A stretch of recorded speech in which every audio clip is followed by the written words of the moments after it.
കുറെ കാലം ഞാൻ ജീവിച്ചിരുന്നെന്നും ഒരു കുഞ്ഞിന്റെ അമ്മയായി നോക്കേ മറ്റുള്ളവരിലൂടെ ഞാൻ മനസ്സിലാക്കുന്നത്. ഇപ്പോഴും അതൊന്നും വിശ്വാസത്തിലെടുക്കാൻ ഞാൻ തയ്യാറല്ല. എങ്കിലും ബോധത്തിലേക്ക് ഞാൻ പൂർണ്ണമായി ഉണർന്ന ആദ്യത്തെ നിമിഷത്തിൽ ഞാൻ തിരിഞ്ഞത് നിങ്ങളെയാ. ഒന്നുമില്ല ഗായത്രി, ഞാൻ കൂടെ തന്നെ ഉണ്ടെന്ന് പറയുന്ന നിങ്ങളുടെ മൊഹ കണ്ടില്ല, ആരൊന്നും പറഞ്ഞതുമില്ല. എന്റെ അനിയത്തി ഒഴിച്ചാൽ എനിക്ക് ചുറ്റും പരിചയമില്ലാത്ത ആൾക്കാർ, അന്തരീക്ഷം, അവിടെയൊക്കെ ആരോടും പറയാതെ ഞാൻ തിരഞ്ഞുകൊണ്ടിരുന്നത് നിങ്ങളുടെ മോഹായിരുന്നു. കണ്ടില്ല, കണ്ടതേയില്ല ഞാൻ അലൻ ജോസഫിനെ. പിന്നീട് ഗൗരി പറഞ്ഞറിഞ്ഞു അലൻ ജോസഫ് സൈന പോകാടൻ എന്ന പണക്കാരി പെണ്ണിന്റെ ഭർത്താവായെന്ന്. നല്ലൊരു ജീവിതം തേടി പിടിച്ച് സ്വന്തം കാര്യം സേഫ് ആക്കിയെന്ന്. നോ, അതല്ല ഗായത്രി സത്യം. Please believe me. ഞാൻ എങ്ങനെ എന്തുകൊണ്ട് അവളുടെ ഭർത്താവായെന്ന് നീ അറിയണം. വേണ്ട, അതിന് നിങ്ങൾ എന്ത് റീസൺ പറഞ്ഞാലും അതൊന്നും ഒരു എക്സ്ക്യൂസ് അല്ല. ഓർമ്മയുണ്ട് നിങ്ങൾക്ക്, ഗർഭിണിയാണെന്നറിഞ്ഞ് പേടിച്ച് വിറച്ച് ഞാൻ നിങ്ങളുടെ മുമ്പിൽ കരഞ്ഞു തീർന്നു നിന്ന ദിവസം ഒരൊഴിഞ്ഞ ക്ലാസ് റൂമിൽ നെഞ്ചോട് ചേർത്ത് നിർത്തി നിങ്ങൾ എന്നോട് പറഞ്ഞത് ഇപ്പോഴും എന്റെ കാതിലുണ്ട്. ഇനി ജീവിക്കാനാണെങ്കിലും മരിക്കാനാണെങ്കിലും അലനും ഗായത്രിയും ഒരുമിച്ച് ഉണ്ടാവുമെന്ന്. ആ അലൻ ജോസഫാണോ ഇപ്പൊ എന്റെ മുമ്പിൽ കാരണം ബോധിപ്പിച്ച് രക്ഷപ്പെടാൻ നോക്കുന്നത്? ഗായത്രി, എന്റെ മുമ്പിൽ വന്നിങ്ങനെ നിൽക്കാൻ നാണം തോന്നുന്നില്ല നിങ്ങൾക്ക്? വെറുപ്പാണ്, വെറുപ്പാണ് നിങ്ങൾ എനിക്കിപ്പോ. ഞാൻ ഗായത്രി,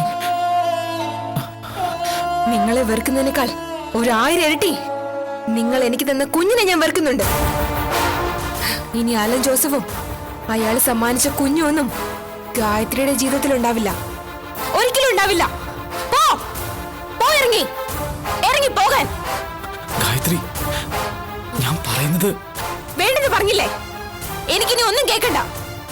നിങ്ങൾ എനിക്ക് കാണുക പോലും വേണ്ട. എനിക്ക് പോ, ഇറങ്ങി പോകാനോ പറഞ്ഞത്.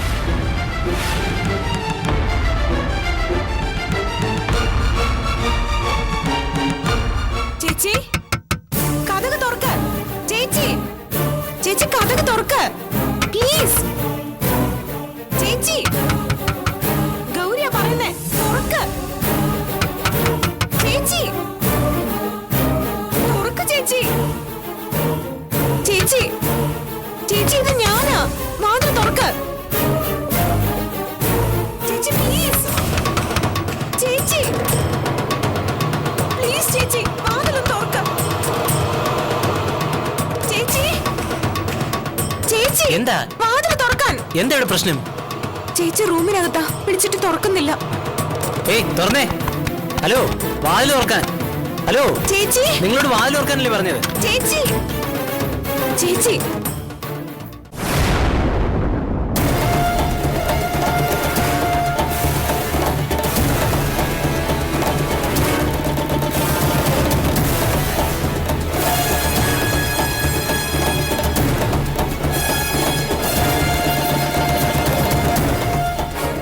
എന്താ മിസ്റ്റർ ഇത്? മനുഷ്യനെ പേടിപ്പിക്കുന്നു. എന്തിനാ എന്തിനാ നിങ്ങൾ വന്നത്?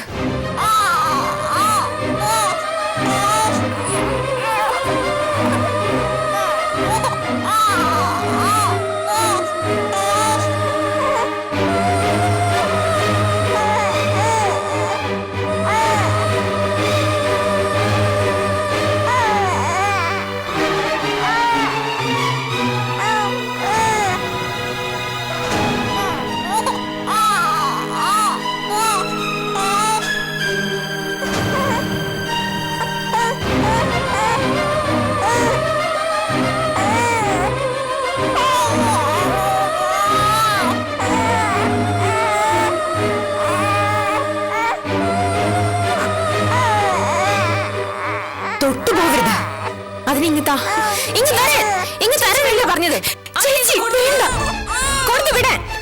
കൊണ്ടുപോയി വളർത്തട്ടെ. അയാൾ എടുത്തോട്ടെ, ഇതിനെ കൊണ്ടുപോയി വളർത്തട്ടെ. കൊണ്ടുപോയി വളർത്തു. എന്താ ചെയ്തോട്ടെ. ചേച്ചി വിടാൻ കൊച്ചിനെ കൊണ്ടുപോയി വളർത്തണം. ഇങ്ങ് തരാനല്ലേ പറഞ്ഞത്? ചേച്ചി വിടാൻ. നിന്നോട് കൊടുക്കാനാ പറഞ്ഞത്. കൊണ്ടുപോയി വളർത്തട്ടെ. ചേച്ചി വിടാൻ. ഇങ്ങ് തരാൻ. വിടാൻ കൊച്ചിനെ. എന്താ ഇവിടെ? ഗായത്രി, നിർത്താൻ. What's wrong with you? ഒരു കുഞ്ഞിനെ കൈവച്ചോനാണോ ഈ പിടിയും വലിയും ഒക്കെ? എന്താ എന്താ പ്രശ്നം?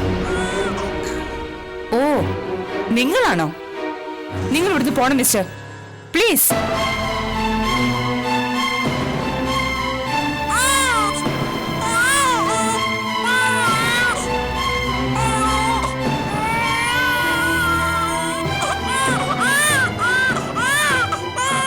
നിങ്ങൾ ഈ കുഞ്ഞിനെ വെച്ചോണ്ടാണോ കളിക്കുന്നത്?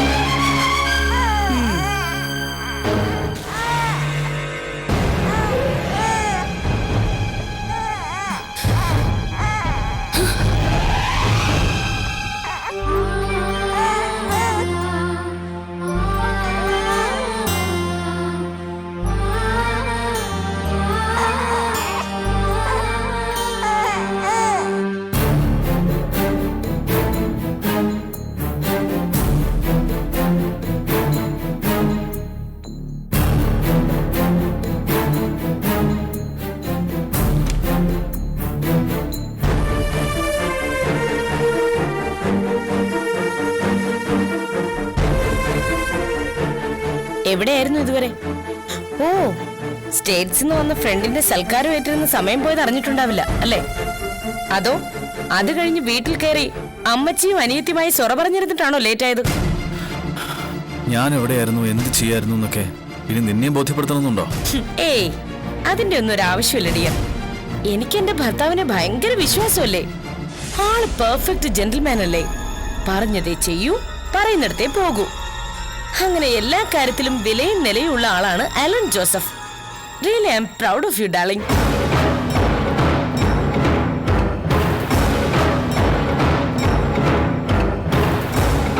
മോൾക്ക് ശരിക്കും ആരുടെ ഛായ?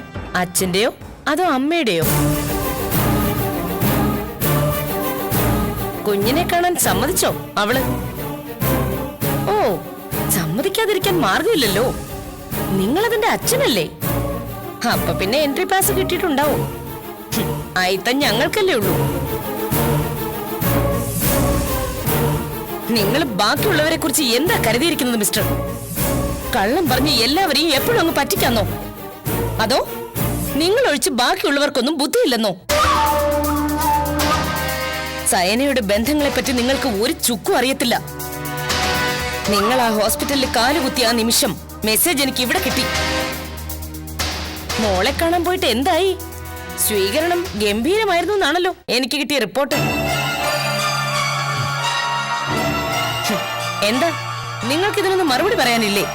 അതോ കള്ളം കണ്ടുപിടിച്ചതിന്റെ ജാള്യത കൊണ്ടാണോ? ഈ കള്ളം കണ്ടുപിടിക്കാൻ ഞാൻ റിസർവ് ബാങ്ക് കുത്തി തുറന്ന് പണം മോഷ്ടിക്കാനല്ലോ പോയത്. പിന്നെ നടന്ന കാര്യം ഏതോ മഹാകാര്യം പോലെ നീ വിസ്തരിച്ച് പറയുന്നുണ്ടല്ലോ. വെറുതെ അത് റിപ്പീറ്റ് ചെയ്ത് ബോറടിപ്പിക്കണ്ടെന്ന് കരുതി. അതേടി, നീ അറിഞ്ഞതും പറഞ്ഞതൊക്കെ സത്യം തന്നെയാ, സമ്മതിക്കുന്നു. ഞാൻ എന്റെ കുഞ്ഞിനെ കാണാൻ തന്നെയാ പോയത്. അതിനെനിക്ക് നിന്റെയോ നിന്റെ വീട്ടുകാരുടെ അനുവാദം ആവശ്യമില്ലല്ലോ. എന്ന് വെച്ചാ ഇനിയും ഇതുപോലുള്ള സന്ദർശനം ഇടയ്ക്കിടയ്ക്ക് ഉണ്ടാവുമെന്ന്? അതങ്ങനെ വേണമല്ലോ. ജന്മം കൊടുത്ത ആൾക്ക് അത്ര പെട്ടെന്ന് സ്വന്തം ചോരയെ ഉപേക്ഷിക്കാനോ മറക്കാനോ കഴിയില്ലല്ലോ. ഇപ്പോ ഒരു ഉദാഹരണം പറഞ്ഞാ, നീ ജയിലിൽ കിടന്നപ്പോ നിന്റെ ഈ പാപ്പിച്ചാനെന്തിനാ സമയം കിട്ടുമ്പോഴൊക്കെ നിന്നെ കാണാൻ വേണ്ടി ജയിലിൽ വന്നിരുന്നേ? അതാടി രക്തബന്ധത്തിന്റെ ശക്തി. അതുപോലെ തന്നെയാ എനിക്കും ആ കുഞ്ഞിനോട് തോന്നുന്ന ഇഷ്ടവും സ്നേഹവും ഒക്കെ. ആരൊക്കെ വിലക്ക് കൽപ്പിച്ചാലും അവളെ കാണാൻ കിട്ടുന്ന ഒരവസരവും ഞാൻ പാഴാക്കില്ല. അതിന് നീ ഇനി എന്ത് സേടി പണി നടത്തിയാലും ഞാനതൊന്നും കാര്യമാക്കത്തുമില്ല. കൊള്ളാം, നിങ്ങളുടെ ഈ ആത്മവിശ്വാസത്തെ ഞാൻ അംഗീകരിക്കുന്നു. പക്ഷേ ഇത്രയ്ക്കങ്ങോട്ട് ഓവർ കോൺഫിഡൻസ് ആവണ്ട മാഷേ. നിങ്ങളിൽ ഒരു അച്ഛൻ ഉറങ്ങിക്കിടക്കുന്നുണ്ടെന്നുള്ള രഹസ്യം ഇപ്പൊ എനിക്ക് മാത്രമേ ഇവിടെ അറിയൂ. എന്റെ പാപ്പിച്ചായനോ ബെന്നിച്ചായനോ ഈ സത്യം അറിഞ്ഞാൽ അവരവരുടെ കുടുംബത്തിന്റെ അന്തസ്സ് നിലനിർത്താനേ നോക്കൂ.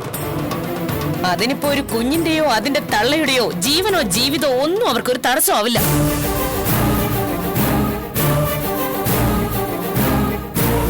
അതുകൊണ്ട് ഈ മനസ്സിൽ പതിഞ്ഞൊഴുകുന്ന പിതൃസ്നേഹം തൽക്കാലത്തേക്കൊന്ന് അടക്കി വെക്കും. കണ്ണു വിരിയുന്നതിന് മുൻപ് വെറുതെ എന്തിനാ ആ കുഞ്ഞിന്റെ ആയുസ് തല്ലിക്കെടുത്താൻ കാരണക്കാരനാവുന്നതും. ഇനി മിടുക്ക് കാട്ടാൻ ഇറങ്ങിത്തിരിക്കുന്നതിന് മുൻപ് അതൊന്ന് ഓർമ്മ വച്ചേക്കണം.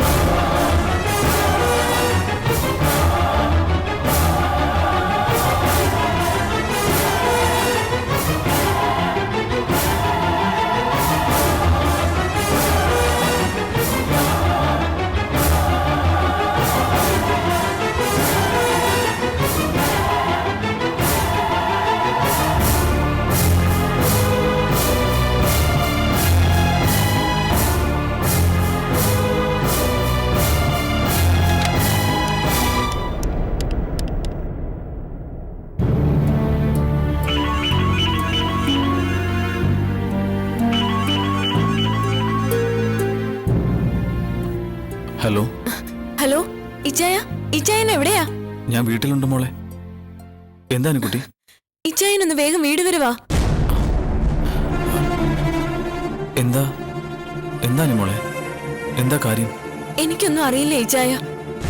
പോലീസുകാർ ഇവിടെ വന്നിട്ട് എന്തൊക്കെയോ കുഴപ്പമുണ്ടെന്ന് പറയുന്നു.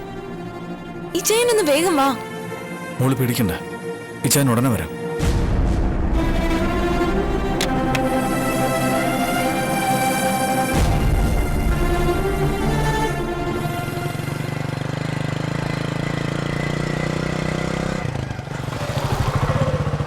ഏതായാലും മോൻ വരുമ്പോ ഒന്ന് സ്റ്റേഷനിലേക്ക് വരാൻ പറയണം. ആ ഇതാ സാറേ, അവൻ വന്നു. അലൻ അല്ലേ? അതെ സർ. എന്താ പ്രശ്നം? KL05AH 8056 ഈ രജിസ്ട്രേഷനിലുള്ള ചുവന്ന ബീറ്റ് കാർ അലന്റേതാണല്ലേ? അതെ സർ. അതിപ്പോ അലനല്ല ഉപയോഗിക്കുന്നെന്ന് ഫാദർ പറഞ്ഞു. അല്ല, വണ്ടി ഇപ്പൊ എന്റെ ബ്രദറിലോ ആണ് യൂസ് ചെയ്യുന്നത്. പുള്ളിക്കാരൻ NRI ആണല്ലേ? അതെ. അയാൾക്ക് ഇവിടുത്തെ വഴികളൊക്കെ നല്ല പരിചയം കാണുമായിരിക്കും അല്ലേ? ബേസിക്കലി ജോസൂട്ടിയും ഫാമിലിയും ഇവിടെ ഉള്ളവരല്ല, പക്ഷേ ഇവിടെ സെറ്റിലായിട്ട് 4-5 കൊല്ലങ്ങളായിട്ടുണ്ടാവും. അവന് ഇവിടെ അത്യാവശ്യം ഫ്രണ്ട്സും കണക്ഷൻസ് ഒക്കെ ഉണ്ട്. അതുകൊണ്ട് അവന് പരിചയക്കുറവ് വരാൻ സാധ്യതയില്ല. എന്താ സാർ ചോദിച്ചത്? ഇന്നലെ വിളപ്പിൽശാലയിൽ വെച്ച് ഒരു അടിപിടി കേസുണ്ടായി. ചില റൗഡികൾ തമ്മിലുള്ള ഒരു ഗ്യാങ് വാർ. അതിലൊരുത്തനെ എതിർ സംഘം മാരകമായി വെട്ടി പരിക്കേൽപ്പിച്ചു. നാട്ടുകാർ ഓടിക്കൂടിയപ്പോ അക്രമികൾ രക്ഷപ്പെട്ടത് ഈ കാറിലായിരുന്നു. പോലീസിന് കിട്ടിയ ഇൻഫർമേഷൻ വെച്ച് ഞങ്ങൾ അവരെ ഫോളോ ചെയ്തു. പക്ഷേ തിരുമലക്കടുത്ത് ഈ വണ്ടി ഉപേക്ഷിച്ച് അവർ രക്ഷപ്പെടുകയാണ് ഉണ്ടായത്. നമ്പർ ട്രേസ് ഔട്ട് ചെയ്തപ്പോഴാണ് രജിസ്ട്രേഷൻ അലന്റെ പേരിലാണെന്ന് അറിഞ്ഞത്. ഇവിടെ വന്ന് ചോദിച്ചപ്പോഴാ വണ്ടി ഇപ്പൊ അളിയനായി യൂസ് ചെയ്യുന്നതെന്ന് പറഞ്ഞത്. പുള്ളിക്കാരനാണെങ്കിൽ എവിടെയാണെന്ന് ഇവിടെ ഉള്ളവർക്ക് അറിയില്ല. സർ, ഒരു മിനിറ്റ്, ഞാൻ ജോസൂട്ടി ഒന്ന് വിളിച്ചു നോക്കട്ടെ. മൊബൈലിൽ ഞങ്ങൾ ട്രൈ ചെയ്താ സ്വിച്ച് ഓഫാ. ജോസൂട്ടി എവിടെ പോയതാ അപ്പച്ച? അറിയില്ല. അനിമോളോട് ചോദിച്ചപ്പോ അവളോടും ഒന്നും പറഞ്ഞില്ലെന്നാ പറഞ്ഞേ. സാർ, ജോസൂട്ടിക്ക് ഇത്തരം കണക്ഷൻസ് ഒന്നും ഉണ്ടാവില്ല. പിന്നെ അവന് നാട്ടിലും ഇവിടെയൊക്കെ ആയിട്ട് കുറച്ച് ഫ്രണ്ട്സ് ഉണ്ട്. ചിലപ്പോൾ നാട്ടിലെങ്ങാനും പോയതായിരിക്കും. അവന് ലൈന് കിട്ടിയ ഉടനെ ഞാൻ സാറിനെ അറിയിക്കാം. ഓക്കെ. പക്ഷേ ഈ കാർ എങ്ങനെ അവിടെ എത്തി? അതാണ് ഞങ്ങൾക്ക് കൺഫ്യൂഷൻ. ഏതായാലും താനൊരു കാര്യം ചെയ്യും, ഒന്ന് സ്റ്റേഷൻ വരെ വാ. കാറിന്റെ ഓണർ എന്ന നിലയിൽ ഒരു സ്റ്റേറ്റ്മെന്റ് വേണ്ടി വരും. ശരി സാർ, ഞാൻ ഇപ്പൊ തന്നെ വരാം. ശരി, ഓക്കെ. അനിമോളെ, എന്താ ഇച്ചായ? ജോസൂട്ടി നിന്നോടൊന്നും പറയാതെയാണോ എങ്ങോട്ടെങ്കിലും പോകുന്നത്? അവന്റെ വരവും പോക്കും ഒക്കെ അങ്ങനെയാടാ. ചിലപ്പോ 1-2 ദിവസം കഴിഞ്ഞിട്ടേ വരികയുള്ളൂ. ഏതായാലും ഞാൻ സ്റ്റേഷൻ വരെ ഒന്ന് പോയിച്ചു വരാം. അനിമോളെ, ഇടയ്ക്ക് ജോസൂട്ടി ഒന്ന് ട്രൈ ചെയ്തേക്കണേ. കിട്ടുകയാണെങ്കിൽ അവനോട് ഈ വിവരവും പറഞ്ഞേക്ക്.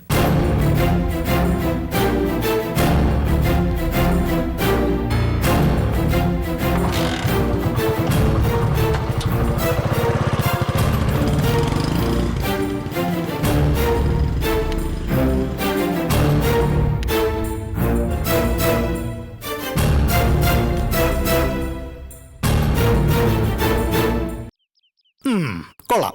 ഇനി എന്നതാ വേണ്ടെന്ന് നിനക്ക് ഞാൻ പറഞ്ഞുതരാം. നേരെ പോലീസ് സ്റ്റേഷനിലോട്ട് ചെന്ന് കുറ്റമേറ്റു പറഞ്ഞ് പിടികൊടുക്കുക. അപ്പൊ പിന്നെ സംഗതി എളുപ്പമായല്ലോ. എന്നതാടാ, ഇനി അതല്ലേ നല്ലത്? എടാ, ഇപ്പൊ വന്ന് തല ഒടിച്ച് നെഞ്ചത്തിടിച്ച് കാണിച്ചിട്ട് കാര്യമൊന്നുമില്ല. ഏറ്റ കാര്യം അതിന്റെ ചൊവ്വിനും മെനക്കും ചെയ്യാൻ പറ്റിയില്ലെങ്കിൽ അത് ഏക്കരുത്. ഒരു വലിയ കൊട്ടേഷൻകാരൻ വന്നിരിക്കുന്നു. കഷ്ടം. ബെന്നി സാറേ, എന്നെ വേണേൽ എന്തും പറഞ്ഞോ, പക്ഷെ എങ്ങനെയെങ്കിലും എന്നെ ഈ കേസിൽ നിന്ന് ഒഴിവാക്കി തരണം. അളിയന്റെ കാറ് പോലീസുകാർ പൊക്കിയത് ആകെ പ്രശ്നമായത്.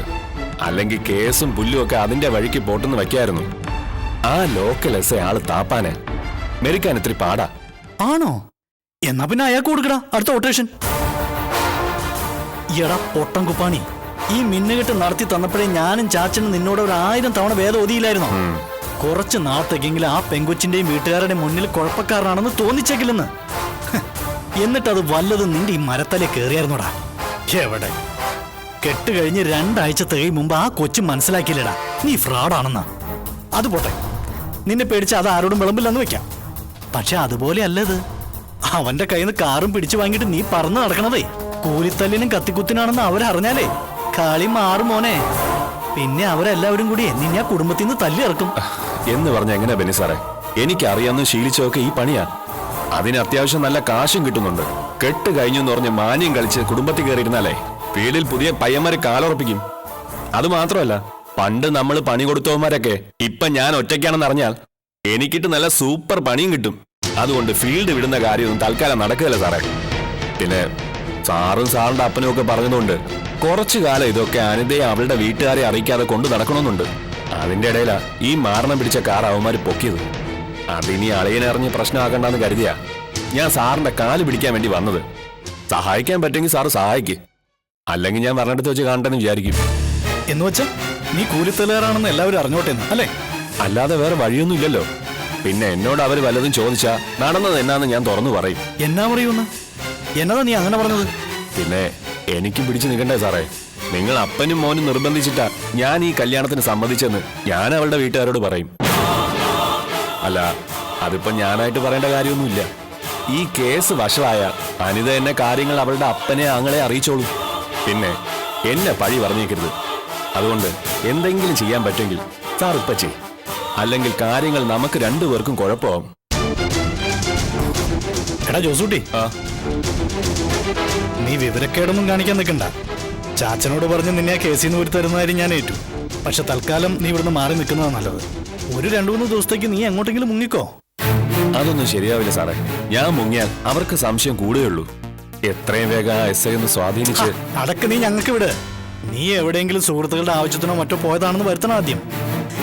വണ്ടി റെയിൽവേ സ്റ്റേഷനിലോ മറ്റോ പാർക്ക് ചെയ്തതാണെന്നും അവിടെ നിന്ന് അത് ആരോ കുത്തി തുറന്ന് എടുത്തുകൊണ്ട് പോയതാണെന്നും വരുത്തിയാൽ മതി. അന്നേരം അതൊക്കെ ഞാൻ അതിന്റെ വഴിക്ക് ചെയ്തോളാം.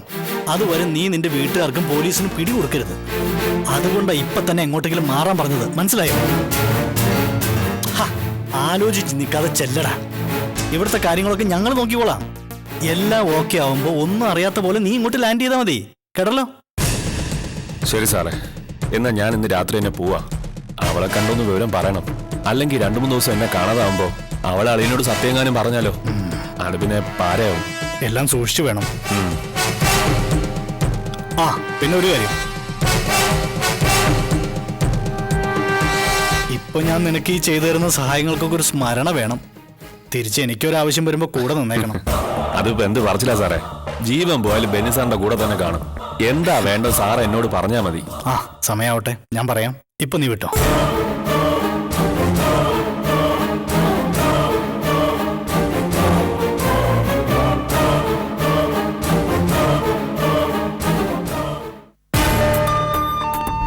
സാർ, ആ കാറിന്റെ ആള് വന്നിട്ടുണ്ട്. അയാളുടെ സ്റ്റേറ്റ്മെന്റ് എടുത്തോ? എടുത്തു സാർ. ആ വരാൻ പറയും. സാർ,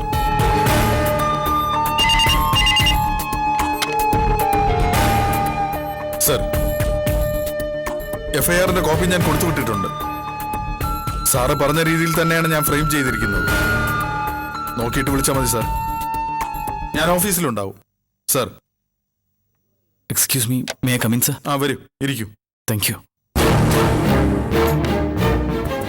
എന്തായി? തന്റെ അളിയൻ പിന്നീട് വിളിക്കുമല്ലോ ഉണ്ടായോ? ഇല്ല സർ, ഇടയ്ക്കിടയ്ക്ക് ഒന്ന് മൊബൈൽ ട്രൈ ചെയ്ത് നോക്കാൻ ഞാൻ പെങ്ങളോട് പറഞ്ഞിട്ടാ പോകുന്നത്. കിട്ടുകയാണെങ്കിൽ അവൾ ഉടനെ വിളിച്ച് പറയും. സിസ്റ്ററിന്റെ കല്യാണം കഴിഞ്ഞിട്ട് ഇപ്പൊ എത്ര നാളായി കാണും? ഒരു 3 മാസം. എന്താ സർ? ഏയ് നത്തിങ്. ഈ വിവാഹം ലവ് മാരേജ് ആയിരുന്നോ അതോ വീട്ടുകാരെല്ലാരും കൂടെ അറേഞ്ച് ചെയ്തായിരുന്നോ? വീട്ടുകാരൻ നിശ്ചയിച്ചുറപ്പിച്ച് തന്നെയായിരുന്നു. സാറ് കാര്യം എന്താന്ന് പറഞ്ഞില്ല. ഒന്നുമില്ല, ജസ്റ്റ് ചോദിച്ചെന്നേ ഉള്ളൂ. അല്ല, നിങ്ങൾ ചെറുക്കനെ കുറിച്ച് വേണ്ടതുപോലെ അന്വേഷിക്കാതാണോ മാരേജ് നടത്തിയത്?